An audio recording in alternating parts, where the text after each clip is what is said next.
khususnya pelajar ataupun kanak-kanak miskin di luar bandar. Apakah bentuk-bentuk bantuan yang dilaksanakan? Temeloh juga ingin membangkitkan berkaitan autoriti ataupun pengesahan golongan miskin yang hanya diberikan kepada Tok Penghulu dan Tok Empat.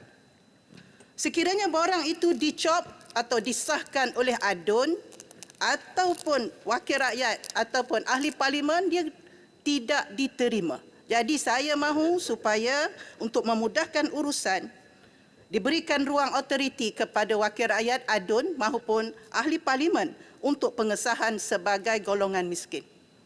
Seterusnya 03100, komuniti peruntukan meningkat RM21 juta lebih. Yang kita tahu ia melibatkan berbagai usia, bangsa dan juga jantina. Di Temerloh kita ada jagaan dan pelindungan sinar suria bagi orang-orang cacat daerah Temerloh yang menampung 20 orang penghuni.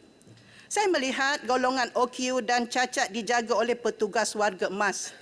Mereka sudah berhikmat lama dan berbakti. Soalan saya, adakah kementerian menyalurkan bantuan kepada premis ini? Permohonan saya juga supaya ganjaran sewajarnya diberikan kepada mereka yang sanggup bertugas menjaga golongan OKU ini dalam bentuk upah yang berpatutan serta insentif-insentif lain. Seterusnya 031400, membentras perdagangan orang, peruntukan RM2 juta dan terusnya meningkat. Tetapi tidak meningkat. Berapa kes terlibat perdagangan orang dalam khususnya kanak-kanak? Apakah tindakan dan kaedah yang dilakukan untuk menghentikan operasi ini? 032000 Anjung Singgah, pusat untuk membantu golongan gelandangan. Memberikan peluang untuk mereka hidup berdikari. Tahniah saya ucapkan atas usaha ini. Namun saya melihat hanya ada 5 negeri sahaja yang terlibat. Soalannya, berapakah bilangan gelandangan yang terlibat? Adakah perancangan untuk meluaskan Anjung Singgah ke negeri-negeri lain termasuk Kuantan, Pahang? Berapa peratus gelandangan yang berjaya mencapai objektif Anjung Singgah?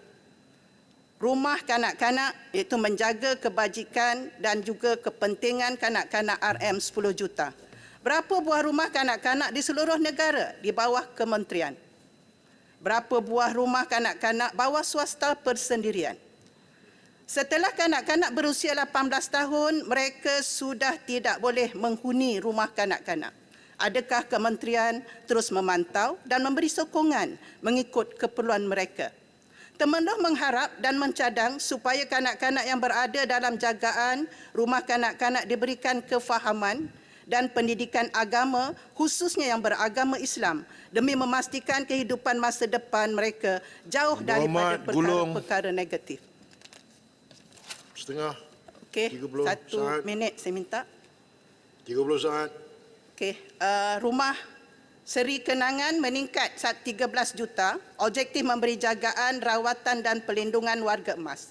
Adakah kementerian membina rumah seri kenangan baru? Berapa jumlah warga emas yang menghuni rumah seri kenangan seluruh negara? Adakah kementerian menyediakan kurikulum pengamalan agama khususnya golongan Muslim? Terima kasih Puan Pengerusi. Terima kasih Yang Berhormat Temeloh. Dipersilakan Yang Berhormat Tenom.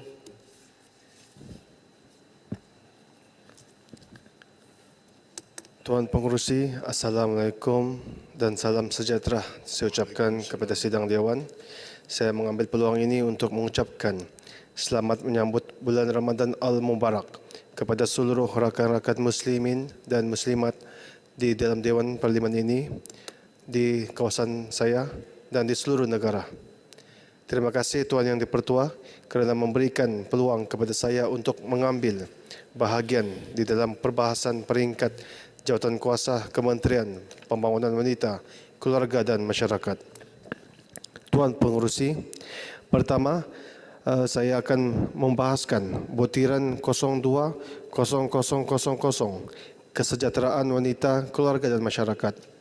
Umum mengetahui bahawa kumpulan ibu tunggal merupakan di antara kumpulan komuniti rentan yang mudah terjejas dengan perubahan ekonomi dan kos sara hidup serta mempunyai pelbagai dugaan dan cabaran dari segi pekerjaan, pendapatan dan kebajikan. Namun mereka ini kurang mendapat sokongan yang efektif daripada pihak berwajib daripada aspek pembelaan yang sewajarnya. Justru itu, saya ingin bertanyakan, apakah usaha yang dilakukan oleh pihak kementerian untuk meningkatkan kesejahteraan sosial ibu tunggal, terutamanya daripada aspek penyelidikan dan penyelarasan, terutamanya melibatkan golongan ibu tunggal di Tenom. Apakah bentuk bantuan untuk meningkatkan ekonomi yang sedang dirangka oleh kementerian bagi membantu mereka untuk meneruskan survival kehidupan? Tuan Pengerusi, kedua saya akan membahaskan butiran 03-0800 sosioekonomi keluarga miskin bersekali dengan butiran 031-200 bantuan sosioekonomi lain. Untuk makluman, sistem e-Kasih merupakan di antara instrumen penting di dalam melaksanakan program jaringan keselamatan sosial kerana ianya merupakan bank data kemiskinan nasional yang mengandungi maklumat kemiskinan setiap individu di dalam negara bagi tujuan menyelaras segala bentuk maklumat bantuan. Sungguh pun sistem ini baik, namun saya masih menerima aduan daripada para pemohon e-Kasih di Parlimen Tenom yang menyatakan bahawa mereka terpaksa menunggu bertahun-tahun untuk mendapatkan kelulusan permohonan e-Kasih. Apa yang lebih mengecewakan, permohonan mereka ini ditolak setelah menunggu bertahun-tahun lamanya tanpa dinyatakan alasan dan sebab munasabah mengapa permohonan mereka ditolak. Untuk makluman, saya sendiri telah turun mengadakan lawatan dan pertemuan dengan mereka ini dan mendapati bahawa kehidupan mereka ini sangat daif dan memerlukan bantuan yang segera daripada pihak kerajaan. Justru itu, penting mereka mendapatkan kelulusan daripada pihak kementerian kerana sekiranya permohonan mereka diterima, sudah pasti ianya memudahkan mereka dalam memohon bantuan lain seperti rumah PPR, PPRT, bantuan kebajikan dan juga yang paling penting rawatan di hospital.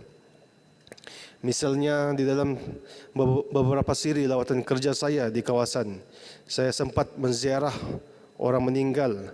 Apa yang lebih menyedihkan adalah si mati yang meninggal ini, dia meninggal ketidakmampuannya untuk membayar rawatan di hospital kerajaan bagi mengobati penyakit kronik yang dihadapinya.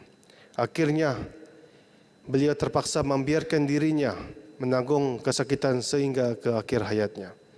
Pada hemat saya, sistem pangkalan data e-Kasih ini juga perlu ditambah bagi pelaksananya dari segi pertama, sistem pangkalan e-Kasih perlu ditambah baik supaya dapat mengenal pasti data yang lebih mikro agar ianya lebih tepat hingga berupaya untuk menyasarkan individu yang benar-benar memerlukan bantuan bagi mengelakkan keciciran. Kedua, penstrukturan semula sistem agar ianya lebih bersepadu serta memperbaiki kaedah kelulusan. Ketiga, setiap peringkat lapisan kepimpinan, terutamanya ketua kampung dan jawatan kuasa kampung, perlu dilibatkan secara aktif bagi mengenal pasti individu yang layak untuk dimasukkan ke dalam sistem e-Kasih agar tidak ada individu yang memerlukan diabaikan dan disisihkan. Yang terakhir, besarlah harapan saya agar kriteria kelulusan ini dikaji semula, memandangkan ramai pemohon yang layak namun dinafikan hak mereka agar keadilan sosial yang sewajarnya dapat diterjemahkan kepada mereka. Tuan Pengerusi, diharapkan segala perkara yang diutarakan oleh saya sebentar tadi mendapat pertimbangan yang sewajarnya oleh daripada pihak kementerian. Mengakhiri ucapan, Tenom mohon menyokong. Sekian, terima kasih. Terima kasih Yang Berhormat Tenom. Dipersilakan Yang Berhormat Kepala Batas. Bismillahirrahmanirrahim. Assalamualaikum warahmatullahi wabarakatuh dan salam sejahtera. Terima kasih kepada Tuan Pengerusi di atas ruang dan peluang ini. Tuan Pengerusi yang pertama, Kepala B48 Butiran 020100 Kebajikan Masyarakat. Saya ingin tahu berapakah jumlah bilangan anak-anak tidak sah taraf yang telah direkodkan sejak 5 tahun kebelakangan ini beserta dengan kos perbelanjaan pengurusan terutamanya di Kepala Batas, dan apakah cadangan kerajaan untuk mengurangkan kes kelahiran anak tidak sah taraf ini. Butiran yang sama mohon perincian proses pengagihan bakul makanan kepada setiap parlimen dan pelibatan ahli parlimen dari pihak oposisi dalam program tersebut. Yang kedua, Kepala B48 Butiran 020200 Pembangunan Wanita. Apakah terdapat peruntukan bagi membantu ibu-ibu tunggal dan ibu-ibu tinggal yang menghadapi ancaman ahlong yang kerana ia adalah hutang warisan iaitu hutang peninggalan ahli keluarga iaitu suami? Berapa ramaikah yang sudah dibantu dan berapakah sasaran bantu bagi tahun 2023? Mohon penjelasan Menteri. Pada butiran yang sama, apakah usaha Kementerian untuk kemaskini data ibu tunggal di Malaysia supaya program khusus dapat diaturkan dan kebajikan mereka lebih terbelak? Apakah kementerian membuat kerjasama dengan kerajaan negeri dalam mengemaskini data semasa ini? Yang ketiga, Kepala B48 Butiran 020400 Lembaga Penduduk dan Pembangunan Keluarga Negara LPPKN. Mohon perincian berapakah jumlah peruntukan yang disediakan untuk pusat remaja Cafe Teen khususnya di cawangan Bertam Kepala Batas sejak 5 tahun sebelumnya hingga kini berbanding bilangan remaja yang telah direkodkan sebagai sahabat Cafe Teen yang telah menyertai program yang disediakan. Butiran yang sama, apakah status terkini program Kit Seri yang membantu remaja khususnya dan keluarga B40 di bandar dan luar bandar dalam usaha tingkatkan tahap kecanaan kesihatan dan menangani isu kemiskinan haid. Setakat mana ia mencapai sasaran dan adakah ia diteruskan? Yang keempat, Kepala B48 Butiran 030900 Sosioekonomi Kurang Upaya. Adakah kerajaan berhasrat untuk menambah bantuan keuangan bulanan kepada yang pertama OKU tidak bekerja BTB, yang kedua penjagaan OKU terlantar BPT, yang ketiga elon pekerja cacat bagi OKU yang mempunyai pekerjaan, yang keempat OKU miskin, yang kelima atlet OKU. Mohon penjelasan. Yang kelima, Kepala B48 Butiran 031400 membenteras pemerdagangan orang. Isu pemerdagangan orang ataupun manusia ini merupakan senario yang serius yang melanda dunia secara global termasuklah Malaysia. Antara bentuk-bentuknya adalah eksploitasi seks, buruh terikat, pengabdian domestik secara paksa, penjualan organ dan pemerdagangan bayi.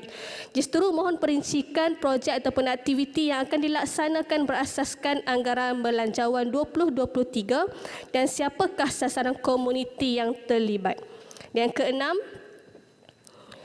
Butiran B48, Kepala B48 Butiran 031700 Home Help. Apakah aktiviti yang dilaksanakan di bawah program Home Help secara terperinci dan siapakah yang boleh melibatkan diri dalam program tersebut? Mohon perincian anggaran peruntukan yang disediakan bagi setiap parlimen. Terima kasih Tuan Pengerusi. Terima kasih Yang Berhormat Kepala Batas. Dipersilakan Yang Berhormat Ipoh Timur. Terima kasih Yang Berhormat Pengerusi. Saya terus masuk ke bab bekalan B48 rujuk kepada Butiran 031500 itu pusat aktiviti warga emas 8.4 juta, bantuan AM 031100 11.16 juta, unit penyayang unit penyayang warga emas 315,000 031600 dan juga seperti Kepala Batas sebut tadi Home Health 031700 200 lebih juta 21,455,000.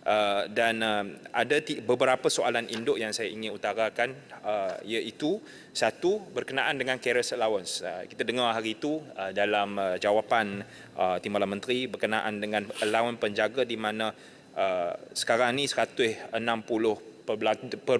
juta diberi kepada 26,900 lebih penerima yang secara purata setiap bulan diberi RM496. Juga kepada warga emas pula 831 juta kepada 140,000 lebih penerima, iaitu lebih kurang juga 490 lebih ringgit sebulan. Nah, saya nak tanya, walaupun memang amat baik ada peningkatan daripada RM350 sebulan sebelum ini sehingga ke sekarang RM500, tahniah dan syabas, tetapi soalan induknya, adakah ia mencukupi untuk mencapai dua perkara yang amat diperlukan, iaitu mengelak institutionalization atau untuk menggalakkan deinstitutionalization kepada pihak yang perlu menjaga, dan kedua, adakah ia mampu RM500 itu mengelak pihak penjaga daripada hilang produktiviti. Pada hemat saya memang tidak. Kita perlukan satu allowance penjaga yang lebih mantap, lebih mampan, atau sebenarnya kalau ikut piawaian kepada home health, iaitu low cost, high impact dan juga rapid execution dan sustainable. Ini memang tak sustainable, maka kalau daripada tiga itu satu tak jadi pun maka ia tak berjaya. Saya juga ingin rujuk secara khusus kepada home health juga. Kita tahu ada 21.455 juta yang telah diperuntukkan, tetapi home health pada hemat dan fahaman saya adalah satu program yang amat tergantung kepada NGO atau pelaksanaannya tergantung kepada penyertaan atau partisipasi daripada NGO dan sukarelawan. 21 juta diberi kepada sukarelawan, baik. Ia menggalakkan kesukarelawanan dan juga berhasrat untuk low cost, high impact, rapid execution dan sustainable. Tetapi adakah ia berkesan? Adakah pihak yang perlukan penjagaan yang telah di-enroll dengan izin menjadi sebahagian daripada benefactor kepada home health dapat penjagaan yang sepatutnya yang diperlukan? Bagi saya, pengalaman saya sebagai wakil rakyat 10 tahun sebagai adun yang memang antara tempat yang paling tumpu dan paling ramai dan banyaknya orang yang perlu penjagaan, tak pernah saya nampak, tak pernah, ni saya bukan nak buat-buat ni, tak pernah saya saksikan satu partisipan home health yang dapat apa yang diperlukan. Ia baik untuk secara sukarela, tetapi ia tidak berkesan langsung. Jadi yang last sekali, saya ingin menarik perhatian seisi Dewan dan juga tanya kepada Yang Berhormat Timbalan Menteri, ada 63.885 juta yang telah diperuntukkan bagi butiran 03100 PPP dan PFI. Kita mungkin tak maklum, tapi di tempat macam Kampung Baru Pasir Pinji, Kampung Baru Kampung Simi di Ipoh Timur, ada ramainya orang, anak-anak Perak, orang Malaysia, umur dia 60-an ke 70-an, ada yang buta huruf, ada yang OKU, ada yang OKU dan buta huruf, yang tua dan tak kuasa nak beli rumah dan tak pernah kuasa nak beli rumah. Dan tiba-tiba je bila ada angin taufan ribut petir, kenakan rumah, pokok tumbang, rumahnya yang sewa dah tiba-tiba tak ada dan tuan rumah tak nak perbaiki, ke manakah orang-orang ini boleh duduk? Siapakah yang akan bekalkan teduh dan rumah kepada golongan ini tak kuasa nak beli, tak pernah kuasa nak beli? Jadi nak sewa RM110 ke RM120 kat PPR tu terlampau jauh. Nak pergi daripada Kampung Baru Pasir Pinji, Kampung Simi, nak pergi ke Flat Connolly, jauh. Golongan ni buta huruf. Depa punya dunia memang ada kat Jalan Pasir Pinji 14 atau Jalan Kampung Simi nombor 3. Itu dunia depa. Kerja demo kat sana, hidup demo kat sana, jiran-jiran itu sahajalah, di situ sahajalah yang boleh bantu mereka. Jadi adakah pihak kementerian berhasrat atau berancangan atau punya rencana untuk menggunakan sebahagian daripada 03100 PPP PFI 60 lebih juta ni untuk sekurang-kurangnya merintiskan program membawa PPR ke dalam kampung? PPR ke dalam kampung dan bukan pindah dan minta orang yang susah untuk pindah ke tempat yang ada PPR. Dengan itu saja saya harap kita dapat soalan yang mantap seperti Timbalan Menteri yang mantap. Sekian, terima kasih. Terima kasih Yang Berhormat Ipoh Timur Kita persilakan Yang Berhormat Kapar. Terima kasih, Pengerusi. Ramadan Karim. Assalamualaikum warahmatullahi wabarakatuh dan selamat sejahtera. Kapar mengucapkan selamat menjalani ibadah puasa dan memaksimumkan peluang pahala dan keberkatan di bulan Ramadan yang mulia ini, di mana sahaja para muslimin muslimat berada, terutama di Kapar. Terima kasih kepada pengerusi yang telah memberi peluang pada Kapar untuk membahaskan Kementerian Pembangunan Wanita, Keluarga dan Masyarakat di peringkat jawatan kuasa. Saya merujuk kepada B48 butiran 030000 program khusus 030900 sosioekonomi kurang upaya. Sebanyak 1,058,529,600 ringgit telah diperuntukkan. Pertama, Kapar mahu tahu apakah inisiatif baru yang telah dirancang yang menyebabkan kos meningkat berbandingkan tahun dahulu, tahun lepas hanya 790 juta lebih. Tuan Pengerusi, kita melihatkan mengenai OKU ini, kita melihat pusat intervensi awal untuk mereka yang keluarga yang diuji mengenai penyakit ataupun sindrom dipanggil autisma, ASD. Kos ibu bapa yang tinggal di kampung dan di bandar kecil dan perlu membawa anak mereka yang menghadap autisma ini ke hospital yang lebih besar, kemudahannya masih terhad. Tak ada kemudahan di hospital daerah. Jadi Kapar mengesyorkan supaya kerajaan memikirkan dan mengambil tindakan untuk membantu.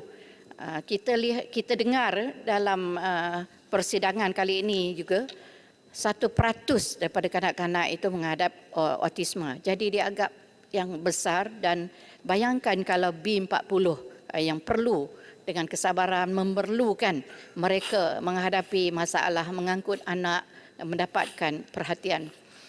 Kapar mahu lihat kerajaan memberi fokus kepada OKU yang terserlah keupayaan mereka. Kalau kita kata OKU tak cukup, ada kurang, kita nak yang terserlah keupayaan mereka. Di sisi lain perspektif, perlu utarakan success stories OKU yang mampu berdikari, yang budaya maju, mampu mencari rezeki sendiri, azam kuat, sabar, rajin, ada jati diri. Saya bagi contoh di Kapar, di mana sepasang OKU, tukang jahit, Tuan Pengerusi, hebat. Orang kerdil sepasang suami isteri. Suami dah lekerdil kerusi roda, tetapi Tuan Pengerusi ini di Kampung Delik, Kapar, mereka ini menjahit jahitan yang begitu tahap yang begitu berkualiti sehingga songket dan sebagainya. Maknanya menteri-menteri pun bolehlah menempah kepada mereka, dan mereka ni yang hebatnya mereka menggantungkan pakaian-pakaian yang siap dijahit ni di atas. Bayangkan kerdil tadi, mereka sampai begitu. Jadi saya mintalah kerajaan nak gunakan drama naratif ni, drama mendidik rakyat untuk menerima OKU sebagai sebahagian daripada masyarakat yang insya-Allah bukanlah segala-galanya pasal cinta dan sebagainya sahaja. Saya merujuk kepada B48020400 Lembaga Penduduk dan Pembangunan Keluarga Negara LPPKN. Apakah usaha kementerian untuk mempromosikan segala perkhidmatan yang ada di LPPKN untuk dimanfaatkan oleh rakyat seluruh negara? Apakah kementerian berhasrat untuk menambahkan bilangan pegawai LPPKN di setiap negeri supaya dapat turun kepada rakyat, khususnya di luar bandar? Jangan lupa datang ke Kapar. Setakat mana kepakaran dan kemudahan yang ada di LPPKN digunakan secara sinergi dengan kementerian lain seperti KPM, KPT untuk turun ke sekolah dan IPT? Apa peranan LPPKN dalam membantu anak-anak serta penghuni di institusi kebajikan di bawah JKM seluruh negara? Dan adakah dimanfaatkan sebaiknya? Pengerusi Institut Sosial Malaysia, butiran B48020300. Bilangan pejawatan yang sama di ISM tetapi bayaran tetap emolumen turun dan pemberian dan kenaan bayaran tetap naik secara drastik. Apakah perincian berkaitan perkara ini? Sikit lagi pengerusi. Kajian-kajian di ISM, saya difahamkan banyak kajian sosial dibuat oleh ISM dengan grant dan lain-lain. Setakat mana usaha kementerian agar hasil kajian ini dimanfaatkan sebaiknya oleh kerajaan sendiri dan dikongsi oleh seluruh negeri, agensi dan pihak berkepentingan. Akhir sekali, Tuan Kerusi, tadi rakan-rakan saya menyebut tentang butiran 031700 home help. Dipahamkan 21,450,400. Kapar juga mahu tahu perincian program ini. Bagaimana rakyat Kapar boleh dapat manfaat daripada peruntukan ini? Saya dengar tadi kegusaran, mungkin dia tidak efektif dan mungkin tidak memberikan manfaat dan sebagainya. Jadi saya Kapar pun risau jugalah. Saya mahu saya rasa mestilah ada juga sedikit sebanyak tu mesti ada. Jadi saya mahu mendapatkan pencerahan daripada kerajaan. Terima kasih pengerusi. Terima kasih Yang Berhormat Kapar. Dipersilakan Yang Berhormat Tenggara. Bismillahirrahmanirrahim. Terima kasih Datuk Pengerusi. Saya mengambil kesempatan untuk ucap selamat berpuasa dan mengimarahkan Ramadan Al-Mubarak kepada seluruh umat Islam di Malaysia, khususnya orang-orang Tenggara. Saya terus kepada butiran 020000 sub butiran 020400 LPPKN terdapat peningkatan dana sememangnya wujud keperluan untuk mendidik kesedaran dan selain LPPN berperanan dengan hal tambah zuriat ni dengan khidmat sub fertility dan rawatan dan serta kesuburan yang lain. Saya juga berpandangan bahawa LPPN juga perlu mempromosikan pendidikan kawalan terutamanya kepada pasangan ataupun keluarga yang mencabarlah, yang rentan. Kadang-kadang bila kita ziarah di kawasan-kawasan kampung ni, kita tengok orang susah dan sebagainya. Dia ada keperluan-keperluan tertentu yang mendesak dan diuji oleh Tuhan dengan anak OKU dan sakit kronik sebagainya ahli keluarga, tetapi zuriatnya padu, ramai. Jadi kalau LPPKN boleh mainkan peranan buat outreach program ni, terutamanya ada bazar Ramadan dan sebagainya, ataupun pergilah ke pasar-pasar malam, ke pasar-pasar raya untuk melakukan promosi pendidikan kepada masyarakat untuk kontrol jumlah keluarga lah. Sebab kita bila kita ziarah tu kita kesian tengok hidupnya susah, tetapi ialah Tuhan uji dia dengan zuriat yang ramai. Kita pun syukur alhamdulillah, tapi kalau boleh ada peranan LPPKN ni lebih baiklah. Dan mungkin LPPKN boleh mencipta modul tertentu kepada di peringkat IPTA, IPTS, Kolej Kemahiran lagi, supaya boleh dididik dan didedahkan tentang strategik untuk berkeluarga ni lah. Keduanya, Kepala 030210 emolumen kaki tangan kontrak program khusus. Saya melihat jumlah jumlahnya meningkat ke 6 juta. Soalannya, adakah di bawah peruntukan ini KPWKM bercadang untuk memperuntukkan sedikit bagi mewujudkan pegawai-pegawai yang boleh membantu ahli-ahli yang berhormatlah, terutamanya ahli-ahli parlimen daripada kementerian ini untuk attach dengan ahli parlimen ini, membantu untuk kita lebih dapat memperkasa, memperkemaskan lagi khidmat kebajikan dalam membantu masyarakat. Dan kita pun sedia maklum bahawa wujudnya MyStep, mungkin inilah masanya di bawah kepala ini diwujudkan MyStep kemasyarakatan untuk bersama-sama dengan yang berhormat supaya lebih kemas, bukan saja daripada segi melaksanakan, menyampaikan bantuan, tetapi juga bersama-sama untuk mengumpul maklumat dan data supaya elemen-elemen kemasyarakatan ini boleh dilaksanakan dengan lebih baik. Keduanya, rentetan situasi banjir yang berlaku dan isu-isu yang telah dibangkitkan tentulah melibatkan urusan di PPS, sesuai juga dipertambah jumlah kaki tangan kontrak ataupun memperuntukkan dana tertentu untuk para petugas sukarelawan dalam situasi-situasi bencana yang disebut sebelum ini. Dalam perbahasan sebelum ini pun disebut banyak tentang sukarelawan. Jadi di dalam ni kita tidak nampak di manakah dana ataupun peruntukan untuk menghak upaya sukarelawan bencana yang wajar disediakan. Dan allowance khas misi bencana juga bolehlah diperkenalkan kepada staf-staf JKM. JKM ni dia ada staf, jadi bila berlakulah bencana, whatever bencana lah, jadi adalah allowance khas misi supaya memberi semangat dan motivasi kepada staf-staf kita. Ketiganya, Peningkatan hampir 7 juta amat melegakan. Kepala 030400 dan 031800 Taska OKU. Saya nak maklumkan di sini, kalaulah boleh pihak kementerian memikirkan terutamanya di bandar-bandar. Contohnya saya sendiri pun ada anak OKU. Di PDK Putrajaya sebulan RM700. Bayangkan kalau ibu bapa itu hanyalah memiliki gaji minimum suami isteri ada RM3,000, sudah tentulah ia amat membebankan keluarga berkenaan. Jadi kalau adalah mungkin agaknya voucher rahmah pendidikan untuk PDK yang boleh diimplementasikan dan diberikan kepada rakyat kita, terutamanya di bandar. Saya Tenggara ni luar bandar yang Muhammad pengusi, tetapi saya memikirkan di bandar sebab kebetulan saya pun nak duduk juga di Putrajaya. Jadi kosnya tu amat tinggilah. Mudah-mudahan boleh dipertimbangkan dalam bajet ini bantuan kepada anak-anak yang ada di PDK ni, terutamanya di bandaraya yang terbeban lah.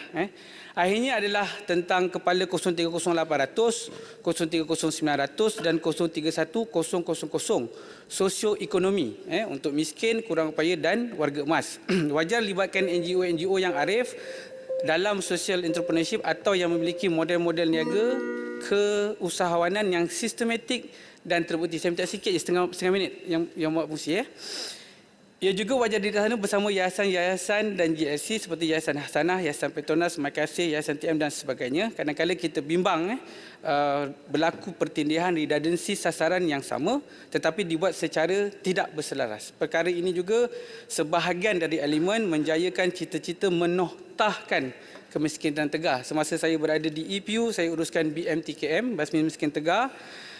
Saya lihat GLC dan yayasan ini memang memiliki kepakaran. Jadi untuk melaksanakan hal bagi kepala 030800, 030900, 031000 ini wajarlah dilibatkan GLC, yayasan, NGO, majlis-majlis belia, mungkin IPTA dan sebagainya supaya ia menjadi lebih berkesan. Sekian. Terima kasih. Terima kasih Yang Berhormat Tenggara. Dipersilakan Yang Berhormat Bengkalan Cepa. Bismillahirrahmanirrahim. Assalamualaikum warahmatullahi wabarakatuh. Tuan Pengerusi Butiran 01, 02, 00 Dasar dan Perancangan Strategik. Adakah kementerian akan melaksanakan program-program memperkasakan keluarga dengan menerapkan dasar antaranya yang pernah kita laksanakan, iaitu lelaki qawam, lelaki yang budiman, yang bertanggungjawab dalam pembinaan keluarga?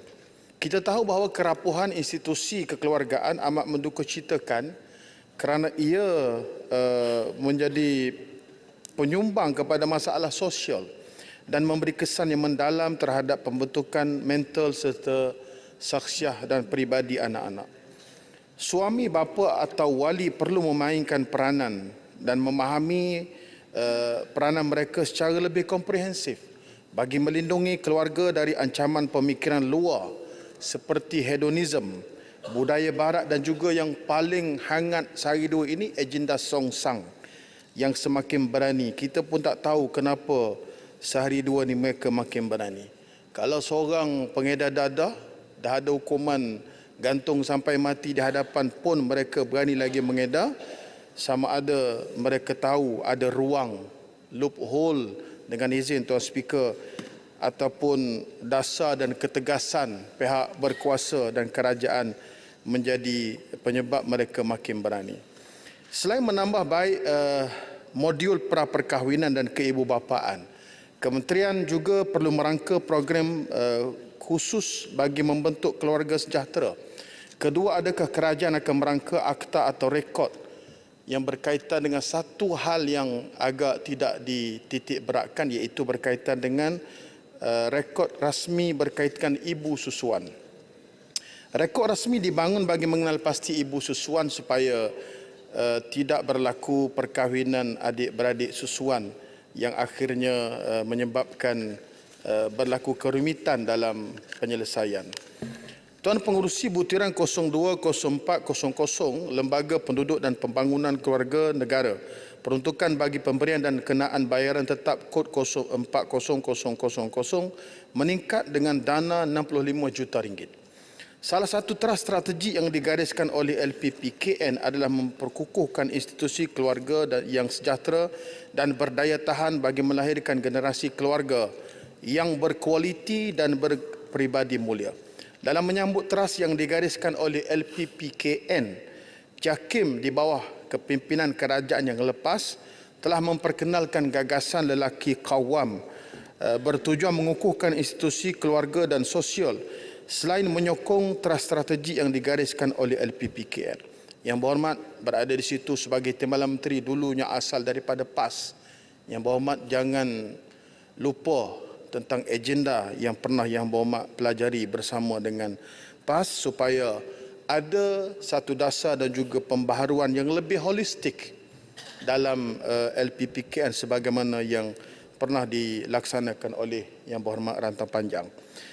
Ini juga satu inisiatif untuk memperkasakan peranan lelaki sebagai seorang bapa dan wali yang bertanggungjawab melindungi serta membentuk keluarga yang berkualiti. Pada hari ini, isu kekeluargaan bukan sahaja berlegar, isu keruntuhan rumah tangga, penderaan, nafkah dan penjagaan anak sahaja. Penerapan nilai-nilai agama dalam masyarakat perlu diberikan perhatian bagi mengatasi masalah keruntuhan akhlak dan masalah sosial. Baru-baru ini negara kita digemparkan dengan perhimpunan Women March yang dihadiri oleh komuniti LGBTQ. Dan minggu ini sahaja kita digemparkan dengan kemunculan Thai Hot Guy dengan izin yang diadakan secara tertutup sebagai pelancaran privasi Klub Tun Razak. Saya ucapkan terima kasih dan tahniah kepada PDRM kerana bertindak pantas menyiasat perkara ini. Namun apa yang menjadi kebimbangan adalah penyebaran media secara tidak terkawal terhadap pengaruh agenda songsang sama ada dalam media sosial, hiburan filem dan juga program terbuka tertutup ini akan memberi pengaruh terhadap pemikiran anak-anak kita. Kalau cuba minta sikit boleh ya? Ringkas ya. Saya yakin kalau cuba pun sayang kepada anak-anak yatim. Saya pun yakin untuk kita memohon kementerian menyemak nilai pemberian geran rangsum harian asrama anak-anak yatim di seluruh Malaysia yang sekarang ini hanya diberi RM8 sehari. Nampak sangat tidak cukup, Yang Berhormat, untuk kita beri makan pada anak-anak yatim kita. Kalau boleh dapat ditambah oleh kementerian RM16 sehari. Setuju, Yang Berhormat, Pengelola Cua? Sangat bersetuju dan masukkan dalam ucapan saya dan pihak kerajaan sila laksanakan. Selain itu, selain kita minta menteri berkenaan memberi respon terhadap isu ini, saya juga berharap kerana cakap dan respon daripada menteri ini sangat mempengaruhi dasar yang ada di bawah. Rakyat itu dia tengok bagaimana menterinya bawa ke mana. Kalau menterinya tegas, maka saya ingat agenda-agenda songsang seperti LGBTQ ini tidak lagi berani muncul. Last, Tuan Pengurusi, butiran 030800 sosioekonomi keluarga miskin, peruntukan bagi pemberian dan kenaan bayaran tetap kod 4000 meningkat sehingga RM408 juta. Apakah kerajaan kerangka yang dibuat oleh kerajaan bagi memastikan kebergantungan pemohon bantuan di bawah Jabatan Kemajikan Masyarakat dapat diupayakan? Pemberian bulanan yang diberikan kepada golongan sasar hanyalah bersifat sementara bagi menyokong sosioekonomi keluarga miskin sehingga mereka mendapat pekerjaan yang tetap. Namun menyediakan tempat tinggal kepada keluarga dan berupaya memberi pendidikan kepada anak-anak. Kita mahu penerima wang bulanan JKM ini menjadi masyarakat yang produktif dan berdikari. Sekiranya mereka ingin menceburi bidang perniagaan, sebagai contoh, kerajaan perlu menyediakan langkah yang baik bagi memastikan golongan ini berpotensi mengembangkan perniagaan agar menjadi PKS yang berjaya. Sekian, terima kasih Tuan Pengurusi. Terima kasih Yang Berhormat Penggalan Cepa. Dipersilakan Yang Berhormat Batu Pahat. Assalamualaikum dan salam sejahtera, salam Malaysia Madani. Tuan Pengerusi dan seluruh ahli Dewan, saya ucapkan terima kasih kerana turut diberi kesempatan dalam perbahasan Belanjawan 2023 di peringkat jawatan kuasa. Dan salam Ramadan Karim. Saya ingin menyentuh butiran 00300 Lembaga Penduduk dan Pembangunan Keluarga Negara LPPKN.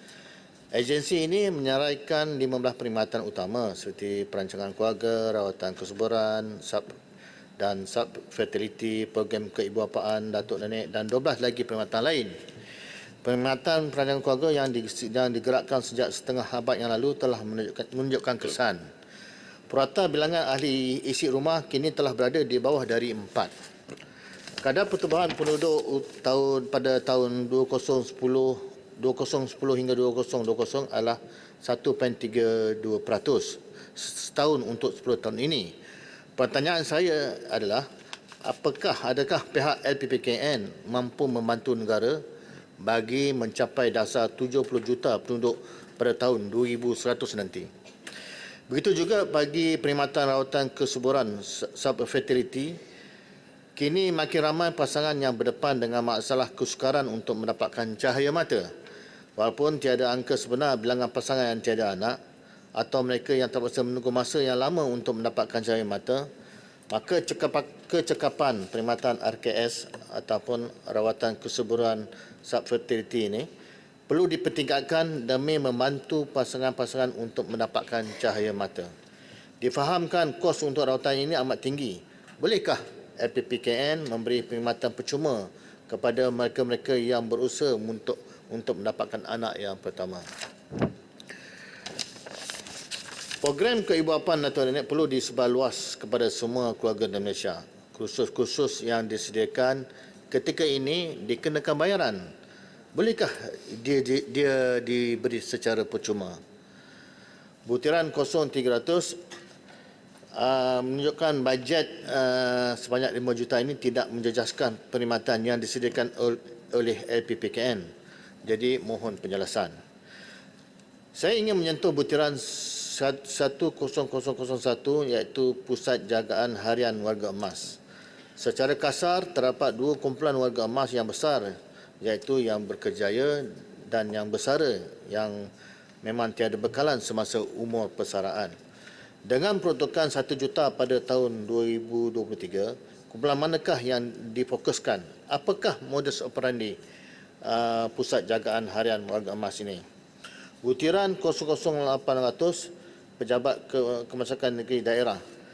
Untuk makluman YB Timbalan Menteri, sehingga 20 Mac 2003, hanya 174,930 suri rumah atau wanita yang telah mendaftar atau membuat caruman skim keselamatan sosial suri rumah. Saya mencadangkan Pejabat Kebajikan Masyarakat Negeri atau daerah hendaklah bekerjasama dengan Perkeso untuk mencarum suri-suri rumah seluruh negara. Lebih 3 juta suri rumah yang masih belum dapat perlindungan sosial. Oleh itu, sekarang itu saja, Bertuhan mohon YB Timbalan Menteri memberi penjelasan yang tepat. Terima kasih. Terima kasih Yang Berhormat. Kita persilakan Yang Berhormat Jerlun. Bismillahirrahmanirrahim. Assalamualaikum warahmatullahi wabarakatuh. Salam sejahtera. Saya juga mengucapkan Ramadan Karim kepada semua ahli-ahli Parlimen beragama Islam. Tuan Pengurusi, saya merujuk B48 butiran 010400 iaitu hubungan antarabangsa. Peruntukan sebanyak RM1.8 juta tahun 2023. Persoalan saya menyatakan negara-negara yang bakal dilawati oleh Yang Berhormat Menteri ataupun Yang Berhormat Timbalan Menteri jika ada untuk tahun 2023 yang berkait dengan hubungan antarabangsa.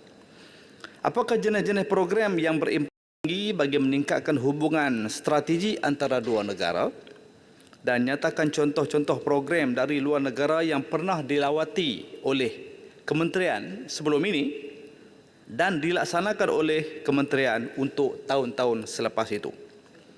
Merujuk butiran 020400 Lembaga Penduduk dan Pembangunan Keluarga Malaysia LPPKN, peruntukan sebanyak 65 juta bagi tahun ini, tetapi saya merujuk ruang 10,000 emolumen tidak ada peruntukan. Persoalan saya, adakah pengurusan tertinggi dan jawatankuasa eksekutif LPPKN tidak dibayar gaji tetap? Jika dibayar gaji tetap, di bawah peruntukan mana gaji mereka dibayar? LPPKN mempunyai cawangannya di setiap negeri. Berapakah peruntukan yang diagihkan kepada LPPKN di setiap negeri? LPPKN juga diberi mandat dan tanggungjawab untuk mengukuhkan institusi keluarga bagi melahirkan penduduk Malaysia yang berkualiti, bersandarkan kepada 3 bidang utama. Yang pertama, kependudukan. Kedua, pembangunan keluarga. Dan ketiga, reproduksi manusia. Merujuk Pelan Strategi LPPKN 2021-2025, salah satu dasar di bawah selian LPPKN ialah dasar kependudukan Malaysia ke arah 70 juta penduduk. Ke arah pelaksanaan dasar tersebut, Kerajaan Pakatan Harapan pada 2019 telah menubuhkan satu sekretariat, iaitu Sekretariat Hala 7 dan Dasar Kepenggunaan Negara 2030. Persoalan saya sekarang, berapakah peruntukan kepada sekretariat itu? Dan kedua, nyatakan progres pelaksanaan dasar tersebut oleh sekretariat tersebut mulai 2020-2022 yang lalu. Merujuk butiran 031100 Batuan Am, tahun 2022 sebanyak RM 99.5 juta, 2023 RM 11.16 juta. Ada peningkatan sebanyak RM 1.66 juta. Terima kasih kepada kerajaan kerana memberikan tumpuan kepada golongan miskin. Ya, walaupun golongan miskin dihina, diperlecehkan, mudah diupah dan dipergunakan. Masalah yang berbangkit ialah permohonan bantuan kebajikan mudah sangat ditolak hanya dengan berdasarkan pandangan mata kasar. Seperti suami bekerja, ada kenderaan, ada peralatan untuk pekerjaan, ada sawah ladang, saiz rumah yang besar dan sebagainya. Sedangkan mereka dikategorikan miskin. Satu kes di Parlimen Jerlun, saya telah menziarahi seorang pesakit strok sejak 2014, iaitu 9 tahun yang lalu, yang terlantar sakit di atas katil dan dijaga oleh anaknya sepenuh masa. Anaknya telah memohon bantuan penjagaan pesakit kronik terlantar BPT kepada JKM, tetapi permohonannya ditolak dengan alasan suaminya memiliki sebuah traktor, menjual jagung selain berusaha untuk membiayai kos pampers pada setiap bulan. Selain itu, bagi kes-kes yang lain, proses permohonan untuk mendapatkan bantuan JKM juga mengambil masa yang lama. Birokrasi antara pegawai dan kaki tangan, dokumentasi yang sukar diperolehi dan sebagainya. Dalam hal ini saya mencadangkan asas utama yang perlu diberi pertimbangan ialah pendapatan isi rumah tidak melebihi pendapatan garis kemiskinan PJK purata miskin isi rumah semasa atau PJK purata miskin per kapita semasa, iaitu pendapatan bulanan sebanyak RM RM3,000 sebulan. Merujuk P48 butiran 01300 Kompleks Penyayang, 2022 RM 11.8 juta, 2023 32 juta. Ada peningkatan sebanyak 20.1 juta. Berapakah jumlah kompleks penyayang sedia ada mengikut pecahan negeri? Yang kedua, peruntukan ini adalah adakah merujuk pembinaan baru atau pembaikan atau naik taraf? Jika pembinaan baru, di manakah ia akan dibina? Perkara 4, P48 butiran 01001 Pusat Jagaan Harian Mas, Pusat Jagaan Harian Warga Mas. 2021 dan 2022 tiada peruntukan. Yang Berhormat Gulong. 2023 ada peruntukan baru sebanyak 1 juta. Akhirnya, adakah pusat jagaan ini dibina atau disewa? Nyatakan jumlah pusat jagaan yang dibina atau disewa dan nyatakan lokasinya mengikut negeri. Apakah konsep pelaksanaannya dan nyatakan program yang dirancang atau dilaksanakan untuk kebajikan warga emas. Sekian Tuan Pengerusi. Assalamualaikum warahmatullahi wabarakatuh. Terima kasih Yang Berhormat Jelun. Berikutan kita persila Yang Berhormat Batang Lupa. Bismillahirrahmanirrahim. Assalamualaikum warahmatullahi wabarakatuh. Salam sejahtera dan salam Malaysia Madani. Terima kasih kepada Datuk Pengerusi kerana memberikan saya sekali lagi ruang untuk terlibat dalam perbahasan peringkat jawatankuasa pada petang ini untuk Kementerian Pembangunan Wanita, Keluarga dan Masyarakat. Saya terus ke butiran 030800 Sosioekonomi Keluarga Miskin, 408 juta 030 900 Sosioekonomi Kurang Upaya 1.05 bilion dan 030,000 Sosioekonomi Warga Emas 809 juta. Saya melihat bahawa terdapat peningkatan ketara untuk ketiga-tiga butiran ini berbanding anggaran untuk tahun 2022. Justru saya ingin mendapatkan perincian daripada kementerian mengenai apakah program serta bantuan yang disediakan di bawah ketiga-tiga butiran ini. Bagaimanakah mekanisme yang akan digunakan oleh kementerian bagi memastikan kesemua program dan bantuan yang disediakan ini dapat mencapai objektif dan sasaran, khususnya dalam membantu meningkatkan tahap sosioekonomi keluarga miskin, golongan kurang upaya dan warga emas di kawasan luar bandar. Ini kerana ramai daripada isi rumah miskin dan miskin tegar, golongan kurang upaya dan warga emas di kawasan luar bandar yang sering berada ketinggalan dan terpinggir dari menerima bantuan-bantuan terkini yang diperkenalkan oleh kerajaan. Segelintir daripada mereka terpaksa bergantung harap kepada belas ihsan orang lain untuk mendapatkan bantuan dari agensi kerajaan dan mengemaskini status ikasih. Dalam hal ini, saya juga ingin menyarankan kepada pihak kementerian melalui agensi seperti Jabatan Kebajikan Masyarakat supaya turun ke lapangan secara kerap bagi mengemaskini dan melaksanakan pemutihan berkala ke atas sistem database ikasih yang digunapakai oleh kementerian untuk menyalurkan bantuan-bantuan kebajikan.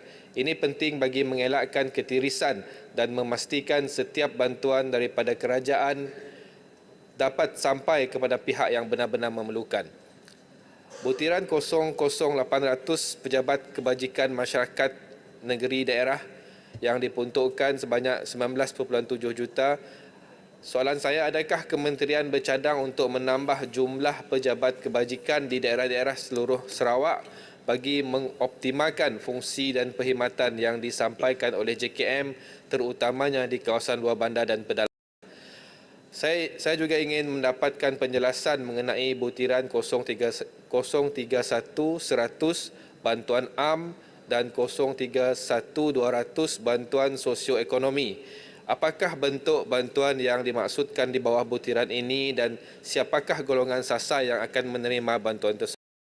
Saya ingin menarik perhatian Dewan Yang Mulia berkenaan dengan perkara yang dibangkitkan oleh YB Indra Mahkota sebentar tadi berkenaan dengan bantuan bencana oleh MADMA. Kita sedia maklum bantuan apabila banjir, pihak Jabatan Kebajikan akan memindahkan mangsa-mangsa banjir kepada pusat pemindahan. Tetapi apa yang berlaku di kawasan saya, kita juga banjir, tapi banjir itu merupakan fenomena air pasang besar. Jadi mereka tidak dipindahkan, tetapi kerosakan yang berlaku di rumah, kenderaan dan sebagainya sama seperti kerosakan, malahan lebih teruk kerana air masin daripada banjir yang berlaku apabila kita dipindahkan. Apakah kementerian mempunyai satu bantuan kepada mereka ini yang tidak dipindahkan kepada pusat pemindahan? Dan saya mohon syarat-syarat untuk mangsa yang terlibat dengan pasang besar ini, air pasang besar ini dapat dilonggarkan kerana mereka tidak berpindah tetapi mereka menetap di rumah sehingga air pasang itu surut mungkin dalam tempoh 2 ataupun 3 jam. Seterusnya saya ingin mengenai butiran 031 500 Pusat Aktiviti Warga Emas. Pusat Aktiviti Warga Emas ataupun PAWE memainkan peranan yang penting dalam membantu warga-warga emas di kawasan luar bandar seperti di Batang Lupa melalui pelbagai aktiviti seperti program rekreasi, keagamaan, ceramah, malah kursus dan latihan seperti cara-cara menggunakan telefon pintar yang saya kira amat bermanfaat untuk warga-warga emas dalam dunia serba digital pada hari ini. Maka saya berharap agar melalui peruntukan di bawah butiran ini, PAWE di Batang Lupa akan mendapat peruntukan yang secukupnya bagi meneruskan dan memperbanyakkan pengisian aktiviti dan program demi kesejahteraan warga-warga emas di kawasan ini. Saya juga menyentuh butiran 020 200 pembangunan wanita. Saya ingin tahu apakah rancangan dan inisiatif yang akan dilaksanakan oleh kementerian khususnya ke arah memperluas agenda pemekasaan wanita di kawasan luar bandar dan meningkatkan tahap sosioekonomi mereka. Butiran terakhir Datuk Pengurusi 030 600, saya berharap di masa saya melihat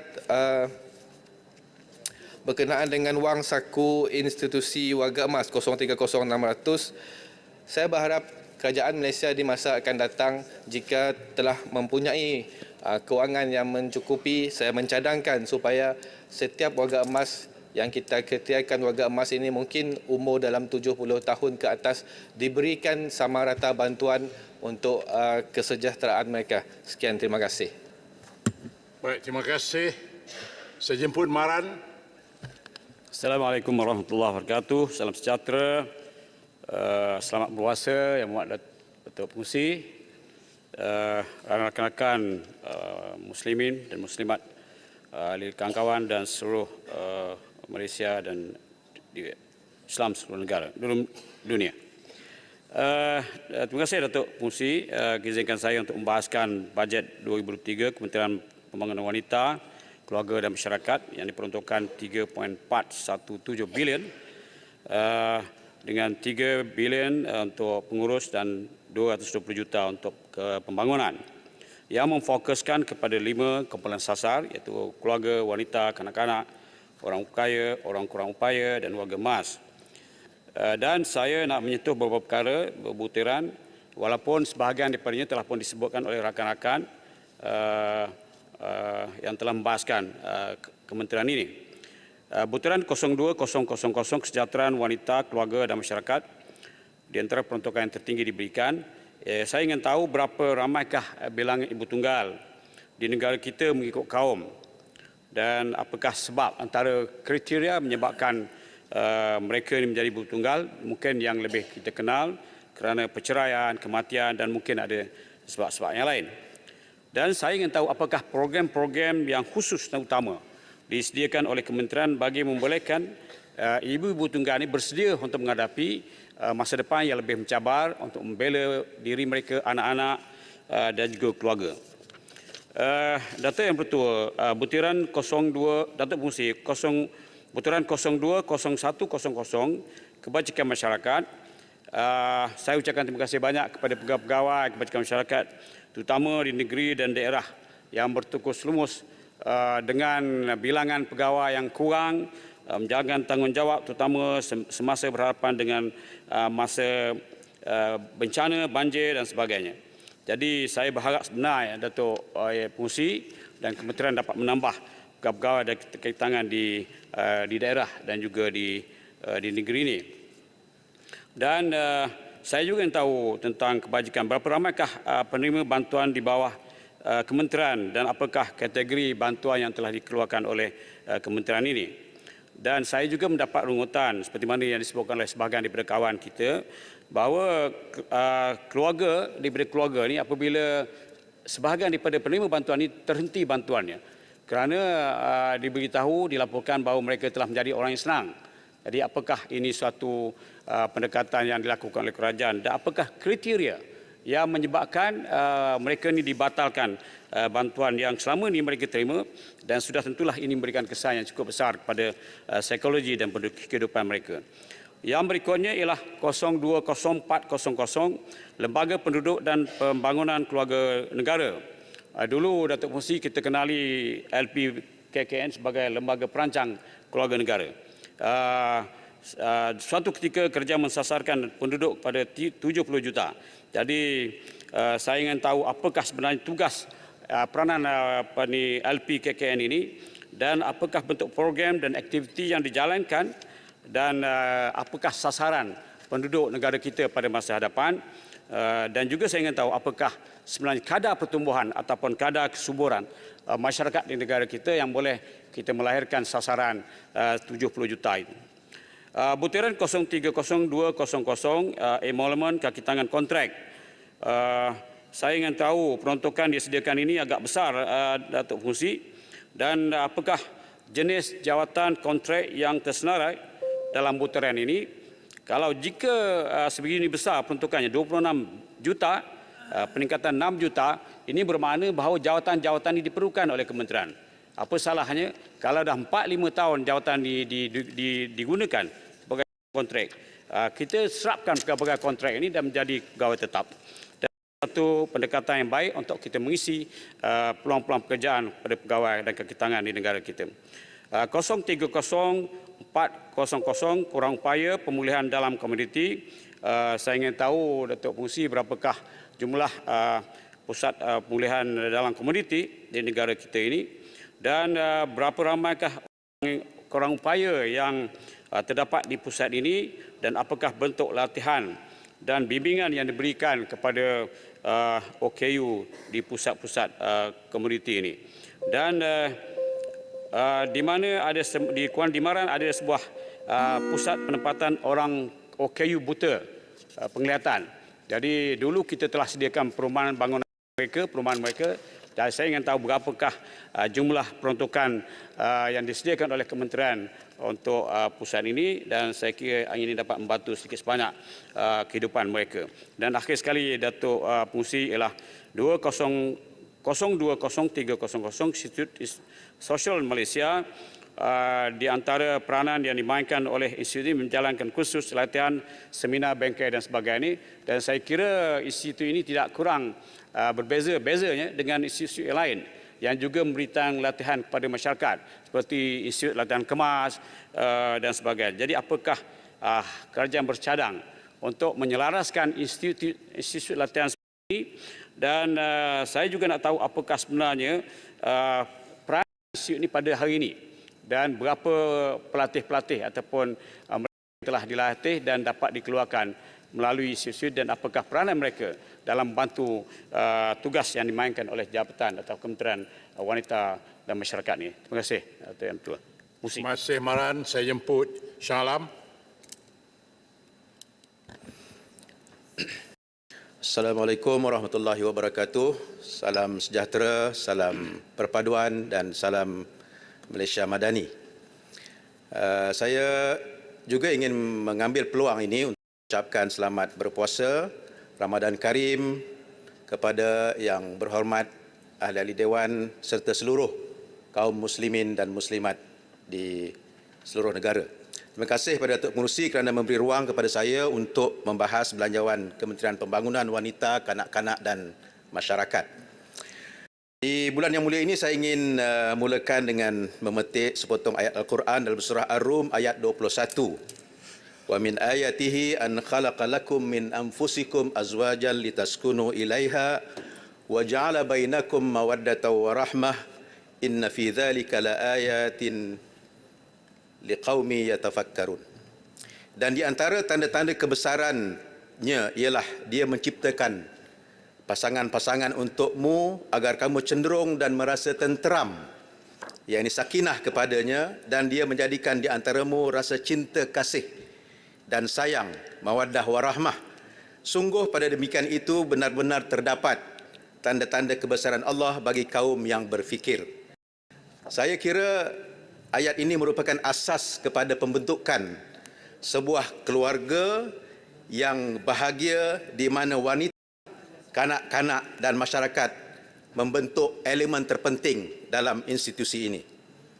Mawaddah dan rahmah adalah terang kepada keharmonian, kesejahteraan keluarga dan masyarakat.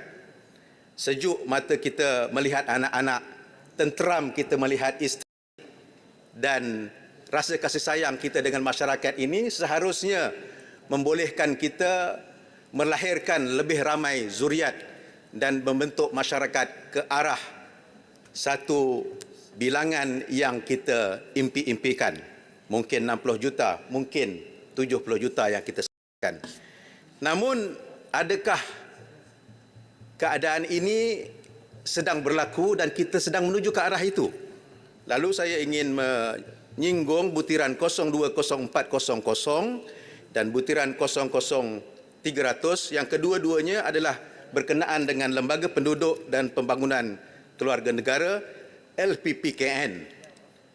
Bagaimanakah situasi terkini berhubung dengan tren kelahiran dan kesuburan penduduk dalam negara serta apakah faktor yang mempengaruhinya? Ramai yang menyebutkan tadi tentang subfertility.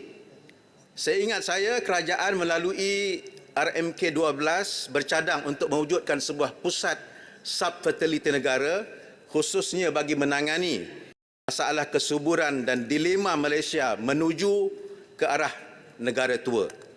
bilakah projek ini dijangka siap untuk beroperasi dan apakah langkah-langkah daripada kementerian untuk memastikan ianya dapat sama-sama kita realisasikan bagi memastikan kita mempunyai cukup generasi yang akan mewarisi kita yang sedang menuju ke arah negara tua ini. Tuan Pengerusi, dah pun masuk dalam kategori itu, saya pun tidak lama lagi akan menjadi warga emas juga. InsyaAllah. Kod yang kedua ialah butiran 032300 iaitu berkenaan dengan Yayasan Kebajikan Negara YKN yang telah mewujudkan Pusat Sokongan Sosial Setempat PSSS. Saya difahamkan bahawa ianya ditubuhkan untuk menawarkan perkhidmatan psikososial yang holistik kepada masyarakat seperti sesi bimbingan dan kaunseling, sesi intervensi, rujukan bantuan, psychoeducation, serta transit sementara berbentuk immediate relief kepada kumpulan sasar yang memerlukan. Tahun 2022 tiada peruntukan untuk PSSS ini, tetapi pada tahun 2023 diperuntukkan 8.3 juta bagi perkhidmatan. Bagaimanakah masyarakat boleh memanfaatkannya dan adakah kementerian berhasrat untuk meluaskannya ke setiap daerah ataupun kawasan parlimen? Yang terakhir, Datuk Pengerusi, ialah berkenaan dengan kod 040100 dari hal harta modal. Saya dimaklumkan banyak pejabat kebajikan masyarakat yang sekarang ini mengekalkan ataupun menggunakan kenderaan yang uzur melebihi 10 tahun. Malah ada juga yang melangkaui usia pelupusan tapi masih lagi digunakan. Peruntukannya hanya 1.5 juta. Jadi bagaimanakah kementerian boleh memastikan bahawa jabatan ini mempunyai kenderaan yang cukup untuk memberikan perkhidmatan yang selamat dan berkesan untuk keselesaan masyarakat. Dan sebagai penutupnya, saya tidak sempat untuk menyentuh butiran 030000 program khusus yang berjumlah 2.6 bilion.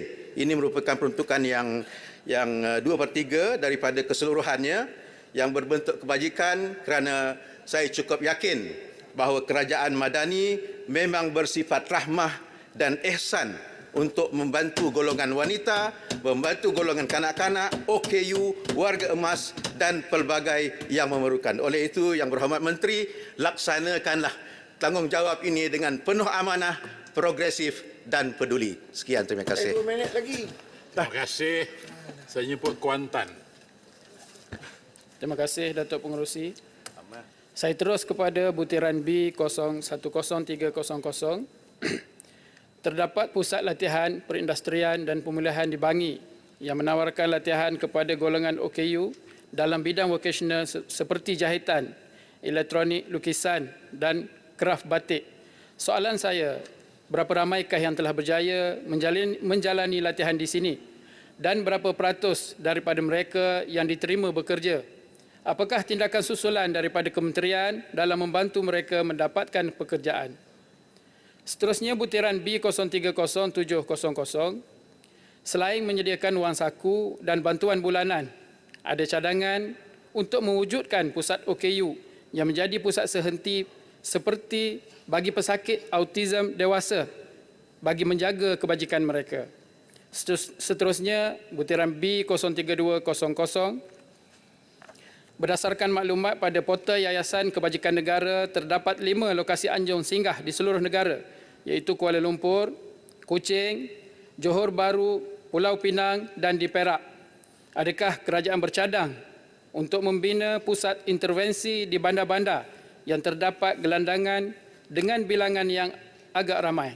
Sementara itu, apakah tindakan pihak JKM negeri bagi membantu golongan gelandangan khususnya berkaitan isu kesihatan dan pendidikan anak-anak mereka? Seterusnya butiran 020000, kita lihat banyak laporan di dada akhbar berkaitan keganasan rumah tangga disebabkan masalah arak dan judi. Isteri dan anak-anak dipukul disebabkan tabiat buruk, kasih mabuk dan kaki judi. Soalan saya, apakah tindakan kementerian bagi membantu mangsa keganasan rumah tangga ini? Adakah setiap yang terlibat di kalangan mereka diberikan khidmat kaunseling serta sokongan moral bagi mengelakkan kejadian yang lebih buruk? Seterusnya saya ingin menarik perhatian Yang Berhormat Menteri berkaitan LGBT negara kita. Seperti yang semua ketahui, perkara ini dilarang oleh semua agama. Sistem perundangan semasa juga meletakkan amalan LGBT sebagai satu kesalahan jenayah telah termaktub dalam Seksyen 377 Kanun Keseksaan. Saya percaya tindakan mencegah dan mengawal lebih baik daripada merawat. Namun apabila masih ada golongan ini di negara kita, ia merupakan ujian kepada pemerintah, ujian kepada kita agar mencari jalan untuk membantu mereka keluar daripada permasalahan ini. Suka saya mencadangkan di bawah peruntukan kekeluargaan diadakan satu program kerohanian berbentuk pendidikan kepada mereka yang terjebak dengan merentas kementerian seperti bekerjasama dengan JAKIM dalam usaha membentuk sasiah diri, Kementerian Keusahawanan dan Koperasi bagi menggantikan pekerjaan jika kalangan mereka terlibat dengan aktiviti persundalan sebagai mata pencarian, Kementerian Pendidikan dengan mendapatkan nasihat dari pakar-pakar akademik agar mereka dapat kembali ke pangkal jalan dan menjalani kehidupan yang normal seperti yang dituntut oleh Allah Subhanahu Wa Taala. Ini kerana jika kita tidak membendungnya, semestinya ia akan mendatangkan kemurkaan Allah kepada kita semua. Sebagaimana sabda Nabi Muhammad sallallahu alaihi wasallam yang bermaksud Allah melaknat siapa yang melakukan perbuatan kaum Lut, baginda mengulanginya sebanyak 3 kali. Apabila Allah Subhanahu Wa Taala melarang, ia bermaksud kita perlu mencegah ianya daripada berleluasa. Seterusnya, butiran 020400, apakah pihak kerajaan mempunyai perancangan untuk menambah bilangan pegawai LPPKN di setiap negeri, khususnya negeri Pahang? Seterusnya 031800, cadangan untuk mohon subsidi 180 untuk anak OKU di Taska, layak untuk anak-anak OKU tanpa terhad kepada bilangan khusus dalam setiap keluarga, kerana ada keluarga yang mempunyai anak OKU melebihi seorang. Seterusnya butiran 03100, saya mohon Yang Berhormat Menteri perincikan pecahan agihan bagi setiap negeri dan adakah peruntukan daripada butiran ini akan disalurkan di Parlimen Kuantan. Terakhirnya 031300, cadangan kepada kementerian supaya memastikan kebajikan sukarelawan dengan menyediakan perlindungan insurans ataupun takaful bagi mengurangkan risiko ataupun bebanan keuangan jika berlaku kemalangan semasa menjalankan tugas. Sekian, terima kasih. Terima kasih. Sejemput Puchung. Terima kasih, Datuk Pengerusi. Saya ingin merujuk kepada butiran 020200 pembangunan wanita. Datuk Pengerusi, walaupun wanita di Malaysia telah pun mendapat pendidikan yang lebih tinggi daripada generasi sebelumnya, kadar penyertaan tenaga kerja wanita sekarang hanya di lingkungan 55% sahaja. Hanya ada sedikit sahaja peningkatan berbanding dengan 20 tahun dahulu. Menurut UNDP, jika kita dapat meningkatkan kadar penyertaan wanita dalam tenaga kerja kepada 70%, kita boleh meningkatkan KDNK kita sebanyak 2.9%. Oleh itu adalah sangat penting kerajaan ada strategi yang betul untuk memastikan lebih ramai wanita boleh bekerja. Walau bagaimanapun, kementerian juga perlu memastikan bahawa inisiatif kerajaan ini tidak menjadi counterproduktif. Dengan izin Datuk Pengerusi, saya bagi satu contoh. Akta Kerja telah pun dipindah tahun lepas dan mula berkuat kuasa pada 1 Januari 2023. Antara pindaannya ialah cuti maternity, cuti bersalin telah pun ditingkatkan daripada 60 hari ke 98 hari. Ini adalah berita baik untuk wanita-wanita yang bekerja. Walau bagaimanapun, Puchung sangat bimbang bahawa jika kita hanya meminda undang-undang tetapi tiada mengambil langkah untuk membantu PMKS untuk membuat transition. Dengan izin, wanita muda yang baru kahwin mungkin akan mengalami diskriminasi senyap daripada majikan dalam proses pengambilan pekerja. Puchung ingin tahu apakah stopgap measure kementerian dan juga Puchung ingin cadangkan kerajaan untuk memberi subsidi gaji sama ada sebahagian ataupun sepenuhnya kepada PMKS untuk bulan ketiga cuti bersalin. Bagi beberapa tahun pertama undang-undang ini dikuatkuasakan supaya mereka boleh membiasakan diri dengan maternity leave 90 hari. Datuk Pengerusi, pelbagai laporan juga telah menunjukkan bahawa sebab utama wanita keluar dari tenaga kerja ialah untuk menjaga anak-anak mereka.